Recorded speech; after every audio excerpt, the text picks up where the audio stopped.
So today I'm going to review a movie Longlegs, and spoiler alert, I give it only 2 out of 10.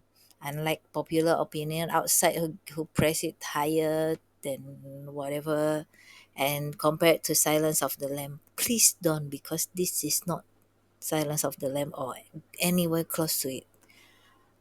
I don't like horror, so actually I watched this movie because we were too dumb to go to the right movie. We got the timing wrong of the actual movie we want to watch, so we settle with this movie, thinking that it it has a I we one of my movie party say that he heard a lot of good things about it, and it sounds intriguing. So why don't we give it a try? I'm not a fan of horrors, but I'm willing to try every genre.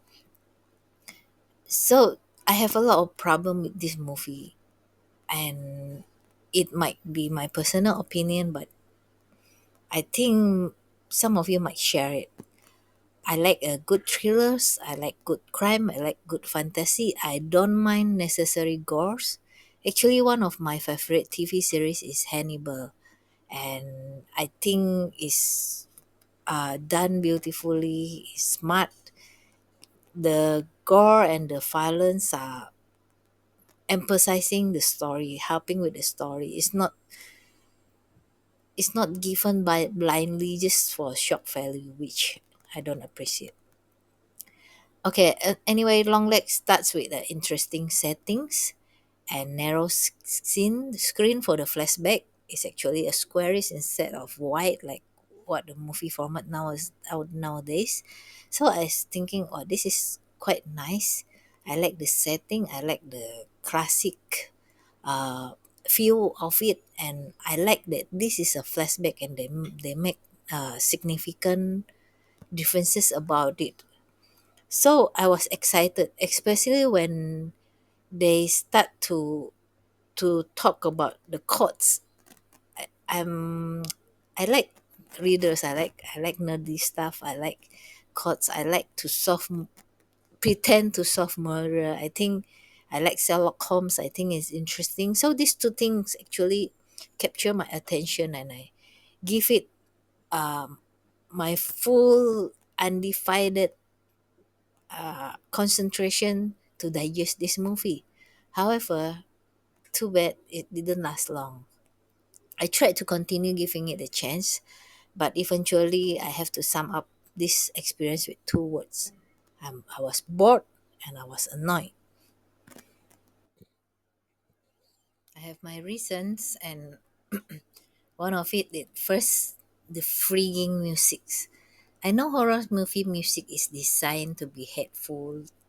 They screech, they make it very intense in an attempt to make one uncomfortable because most of the scene in the horror movie are of course uncomfortable, supposed to be scary, supposed to make you feel intense, supposed to make you feel uh, like you are having a very bad situation, and it works well in many horror movie or many movie when it applied correctly at the right time. But I don't think this is the right movie about, because there are a lot of random high pitched screeching out of nowhere without any payback. For example, the villain get frustrated in the car. We barely know anything about him yet, and he start to scream, "Mommy, Daddy, aunties, my neighbor, my dog, my hairy ass," or whatever. And it got frustrated in the car. We barely know anything about it, and it suddenly captured our attention. Okay, I think it probably works the few one or two times, but then again, it get too random, too annoying, without any payback, and especially when they keep on using the flashback screeching sound for the bloody snake.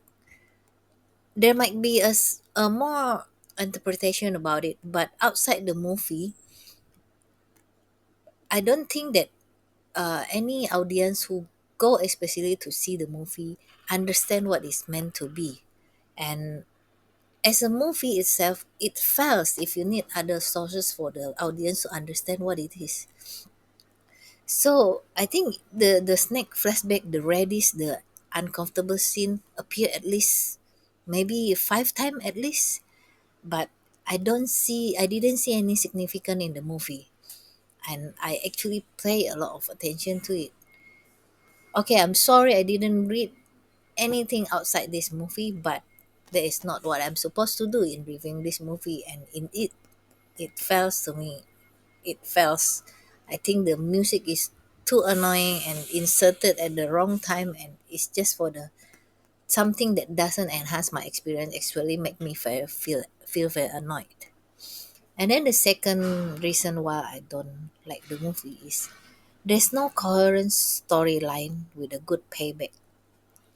I know most of you might disagree with it, but I think a story should be complete enough, even though there are always loose trend and plot. Not everything have to be concluded. Not everything has to be answered. But the unanswered information shouldn't be something integral. I think uh, it's just fair that you give the audience closure, and it's just fair that whatever that is very important to the story or seems very significant when you bring it up over and over again, there should be a answer and closure to it. To me, there's too many here in this movie. What is the significance of 14, for example? Why is it always 9 years old girl? What is this guy's backstory? Why are his legs so short? Maybe you can just put in something. I think some reader may draw in between the lines, but it leaves too much to interpretation. You can just give something subtle, like maybe he has some unhealthy resentment for a family members, a female siblings, something connected to something happened to his birthday or anything. I think most likely he killed his own family, but we never know anything about it. He's just some insane psychopath linked to some supernatural things, and that is what the explanation we have to go home with. It might work with others, but it didn't work for me. And you can still say that 14 is probably a convenient placement because it's a date in the middle of the month, and you have more flexibility to form the triangle shape for whatever satanic symbol that they try to convey in this movie. Anything. And since this Agent Lee, one the main protagonist, is the last one in the triangle, what is the significance? Will there be another triangle? Is I mean, what I get from this movie is just a coincidence that she's the victim that uh, so-called get away. But did Longlegs start with her? And is he always plan to end with her just like that? Or does he have another triangle? Is there a power behind make her assigned to the case? Some supernatural intervention, or is just a coincidence? Because for me, her mother doesn't seem to plan to die with the Ruby's family. And if she continue living, where will she stop? She already destroyed her daughter mannequin. She already so-called fulfill. Will he stop? What? I think it will be more believable if the mother is motivated more than just the obligation to protect her daughter, which uh, is repeated a, a lot of times. Af- Anyway, uh, I think there should be more than her being afraid and do all these things to protect her daughter. Maybe some would argue that she's definitely a psychopath. She definitely does this for pleasure or anything outside the revenge. But I mean, it would be good to know more about this. After all, she complains all the time that no one visits them, and there should be a connection about why the target of the murder are all portrayed as happy functional family with uh, complete parents, kids. Maybe it's meant that way. I think it makes more sense if she does it for that reason, on top of trying to protect her daughter, because from what she's capable doing, she just can just go to the basement and blast the long leg heads off if her intention is purely to protect her daughter. Number three, I think there's a lot of glaring plot holes.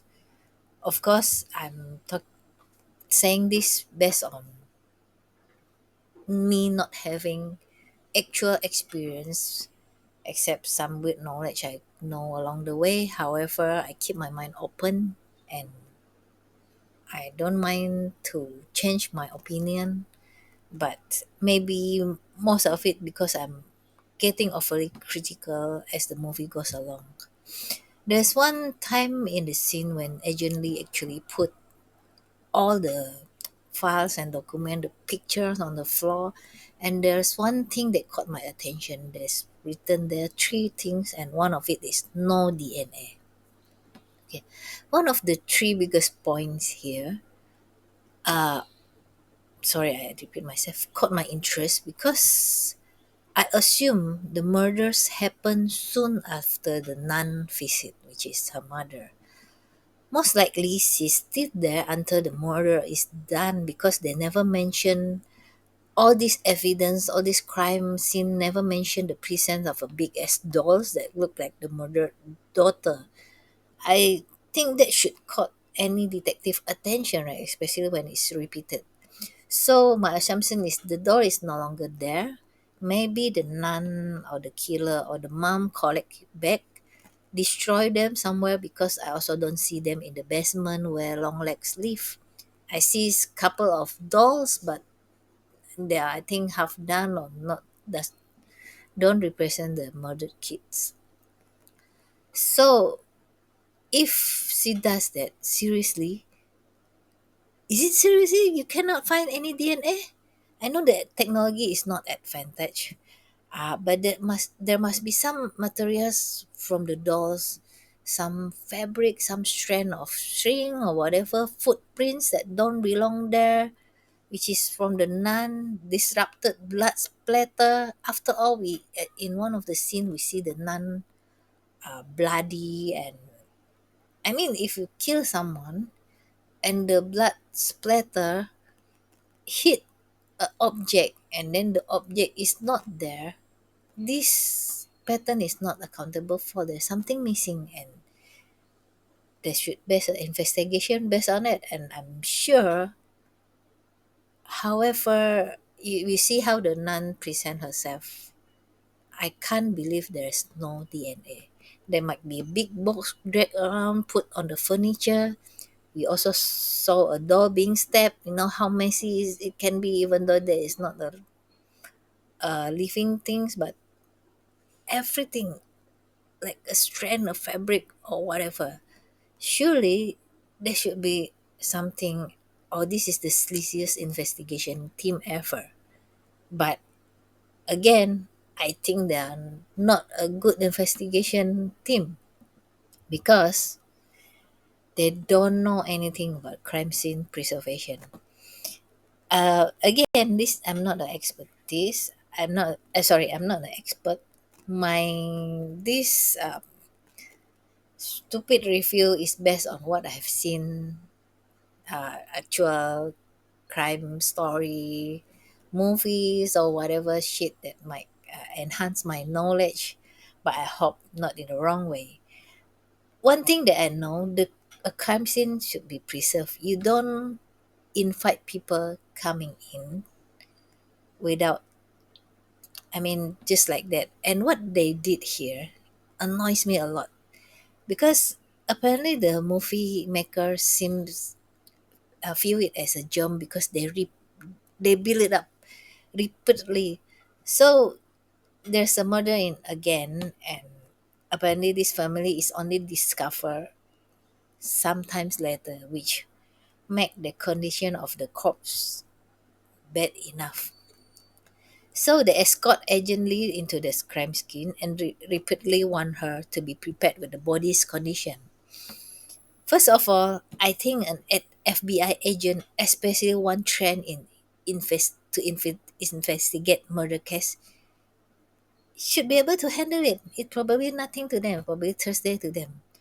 A friend of mine who studied dentist, even before she become an actual university student, she has to go through this orientation and see a corpse, a cadaver in unfavorable condition. A dentist student that is not even properly what go into the university yet, and you're telling me that a FBI agent who take murder cases are supposed to, the colleague feel like it's necessary to protect her, to warn her repeatedly, and to contaminate the crime scene about it. You don't play peekaboo with a corpse. You preserve them. You don't cover the corpse. You don't move anything just to protect her. Come on. You don't flip and flop the bed sheet.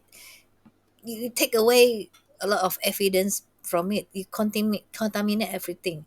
Most of them go into the place without any protection, proper protection. It's a nice, nasty biological breeding ground. Now that the you see maggots, you see everything, you know the air is contaminated. I don't know, this scene annoys me a lot. And this is not this is not a movie about forensic, but it's very important to get it at least what it, to make it make sense. Okay, the next point I want to say is yeah, I think this is a nitpick. It might be because of me getting more and more annoyed with this movie. Is a So this agent Lee, on her first assignment where he was going to look for someone, a suspect with her partner, uh, without a body cam, it was not a thing back then. The moody killer decide to, okay, let me, this guy ring my doorbell, let me blow his head in the most violent way, without, in a mere second, without thinking or considering anything. But after I murder this guy who has a very punchable face, okay, I understand it. But then he went up to the upstairs and just wait calmly for the second agent to get him. I, I, I know weird things happen in real life, but wouldn't this be suspicious?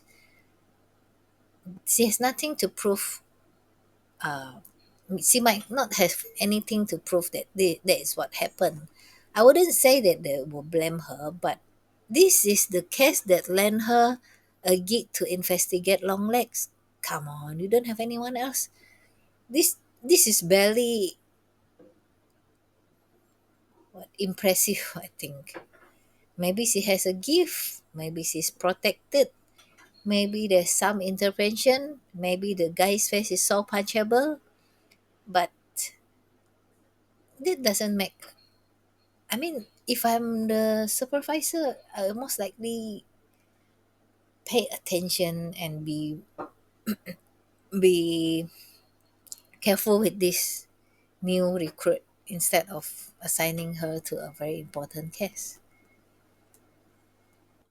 Okay, another one that I want to point out is they actually let Agent Lee to confront her mother, who at that time they already have suspicion that the mother have some connection to Longlegs. I mean, why would you let agent alone confronting a suspect or your leading, I mean someone that can lead you to the murderer with a obvious conflict of interest without anyone else accompanying her or took charge or, I mean, follow the investigation closely. It doesn't make sense to me. And another thing is the settings. I'm a I live in pre-internet times. I have experienced small neighborhood, and anyone who live in this kind of situation knows that there are busybodies everywhere. The world outside is your entertainment. We go out, we play, we watch people, we anything that happen in a small neighborhood, we know it. And it's hard for me to believe that all this murder happened without anyone witnessing this nun come in and out, dragging a big box, driving a bright blue cars. I know cars are much more colorful back then, and actually I like classic car. Their looks very vintage, and yeah, anyway, uh, it's hard for me to believe that no one actually witnessed this murder suspect or find any trace about her. And another things I want to bring up is how does Longleg find, I mean, knows the victim that he's able to make a dolls with so many details. I mean, we see the dolls, it looks good. It looks like the girl. And that at the time, there's no social media, there's no Facebook, Twitter where you can stalk someone and look at the pictures and find the measurement or whatever.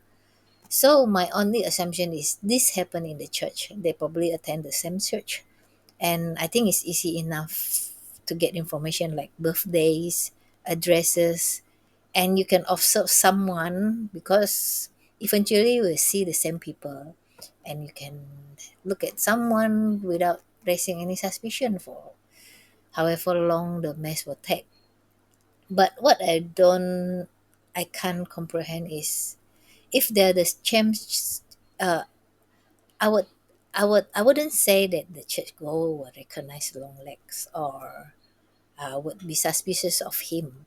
However, I believe that churchgoer knows what kind of contests or prizes that the church are giving away. What are their priests look like? What are their nuns look like? And it's very hard for me to believe that you just let a strange nun dragging a big box coming into your house by claiming that you won a contest. What contest?